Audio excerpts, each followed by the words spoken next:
এইরকম রেস্টুরেন্ট স্টাইলে dry veg Manchurian বানিয়ে নিতে পারবেন খুব সহজে এবার থেকে বাড়িতেই। তো চলুন কিভাবে বানিয়েছি দেখে নিই।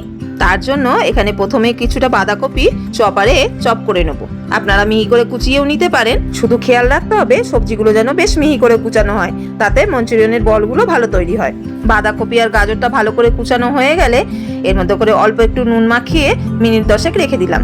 10 মিনিট মতন ঢাকা দেওয়া থাকলে এর থেকে জলটা বেরিয়ে যায়। জল যখন বেরিয়ে যাবে তারপরে এখান থেকে নিগড়ে ভালো করে তুলে নেব।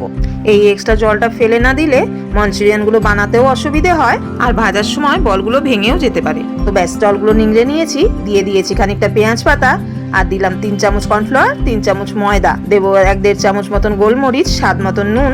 এখানে অল্পই নুন দিয়েছি যেহেতু আমি আগে নুন দিয়েছিলাম, আর একটু রঙের জন্য দিয়েছি কাশ্মীরি মির্চ। বেশ ভালো করে সবগুলো একসঙ্গে মাখিয়ে নিয়ে এর থেকে ছোট ছোট করে বল করে মঞ্চুরিয়ানগুলো গড়ে নেবো।